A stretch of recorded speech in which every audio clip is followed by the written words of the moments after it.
Hello, everyone. Father Bob Gross. It is almost noon on Tuesday, November 19th. This last weekend, I was away from the parish. I was with married couples doing a marriage retreat at New Melleray Abbey. For those that don't know, in our archdiocese, we have a Trappist monastery of about 35, 40 monks who live the rule of St. Benedict in the Cistercian order of the strict observance. And it's a beautiful place to pray. They offer their lives of prayer and work to the Lord, and they pray for the salvation of the world and to live the Christian life. On Sunday, we went to Mass with the monks, and one of the priests, Father Stephen Verbest, gave a very, very powerful homily. And there's about 40 monks in choir, and then there are about 100 people in the back of church. And it was such a powerful homily that I want to share it with more and more people. So I asked Father Stephen for the homily, and he gave it to me, and I wanted to share it with all of you. Very powerful. It spoke to me, brought me to tears. I just want to share it with you. So this is not my homily. This is Father Stephen Verbest's homily. He's a monk of New Melleray. And it's a wonderful reflection on the gospel that we heard this last Sunday. So here's the homily. In his letter to his friend Donatus, St. Cyprian writes, "This is a cheerful world, as I see it from my garden. But if I were to ascend some high mountain and look over the wide lands, do you know what I would see? Brigands on the highways, pirates on the sea, armies fighting, cities burning, and amphitheaters, men murdered to please appalling crowds, their selfishness, cruelty, misery, and despair under so many roofs. It's a bad world, Donatus, an incredibly bad world. But I have discovered in the midst of it a quiet and holy people who have learned a great secret. They have found a joy that's 1,000 times better than the pleasures of a sinful life. They are despised and persecuted, but they care not. They are masters of their souls. They have overcome the world. These people, Donatus, are the Christians, and I am one of them. There are many gardens where this world is a cheerful place, but from the heights of his divinity, Jesus sees a different world. He said to his apostles, "All these things you are staring at now, the time will come when not a single stone will be left on another. Everything will be destroyed." The historian Josephus witnessed the siege of Jerusalem in 70 AD. He writes that 6,000 people perished in the burning of the temple, and the Roman army put over 1,000,000 Jews to the sword and took 97,000 captives to Rome.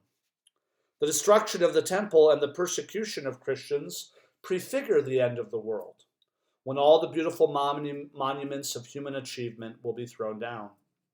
But for Jesus, an even greater tragedy is the loss of one single person for all eternity.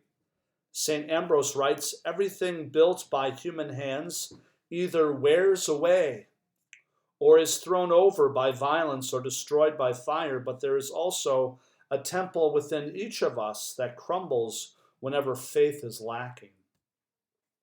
So when Jesus wept over Jerusalem, he was not weeping over the city, but over the citizens, over all those who do not believe in God's mercy and justice. It is not God who rejects the sinner, but the sinner who rejects God. This is illustrated by the story of a woman who dies and appears for judgment in front of an angel sitting at a table. On the angel's right is a door marked heaven, and on the angel's left another door marked hell. The woman asks, "Do those doors really lead to heaven and hell?" The angel replies, "Yes, that's correct. Please go, there are others waiting." The woman says, "But what do I do?" And the angel replies, "You go through one of the doors." The woman says, "You mean I have a choice?" And the angel says, "That's right." She replies craftily, "Oh, well, I'll take heaven." And the angel said, "Over there, please." She says, "Okay, thanks." She starts gleefully toward heaven's door, then turns and asks, "Look, I don't want to make any mistakes at a time like this. I have a choice. I can go to heaven or hell. That's what you said, right?"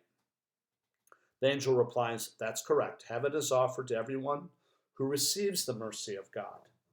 She reflects, "That's hard to believe. Just because I choose heaven doesn't mean I've always been a model of good behavior. I haven't always been perfect, you know. Who has? She laughs a little, as if sharing a joke. The angel says, I understand. She continues, all right, just so long as it's clear. She starts toward heaven again, then hesitates and says, a part of me, once I go in there, I stay there, right? I mean, this is really Judgment Day. The angel affirms, yes, once you enter, it's final. The woman ejects, but that's not fair. Ask anyone. Only only the righteous can go to heaven and be rewarded for their goodness. The wicked have to go to hell and be punished for their sins. Are you trying to trick me? Do you reverse the signs? The angel replies, no, please don't take too long. There are others waiting. Annoyed, she says, but this is stupid and unfair. Wouldn't everyone choose heaven? The angel looks sad. Not all. Puzzled, the woman asks, look, have I got it wrong? In heaven, the streets are paved with gold, and hell is a lake of fire where you burn forever. Isn't that so? And the angel replies, that's correct. The woman responds, then I don't understand. Why would anyone choose hell? We have to earn heaven by our good deeds. I want a fair trial. The angel says, there's no trial. Unbelieving, the woman says, you mean to sit there and tell me heaven can be mine even without earning it? The angel smiles, that's correct. Please move along. Furious, the woman replies, this is outrageous. I don't need anyone's charity. I'll show you. Then she runs for the door to hell and passes through. It's not God who rejects the sinner, but the sinner who rejects God's mercy. We can't earn forgiveness. It's offered as a gift earned by the passion and death of Jesus. As Saint Cyprian expressed it, I have discovered in the midst of the world a quiet and holy people who have learned a great secret. They have found a joy that is 1,000 times better than the pleasures of a sinful life. They are despised and persecuted, but they care not. These people, Donatus, are the Christians, and I am one of them. May God bless you. Pray for Father Stephen Verbest. What a beautiful homily. May it change our hearts. Amen.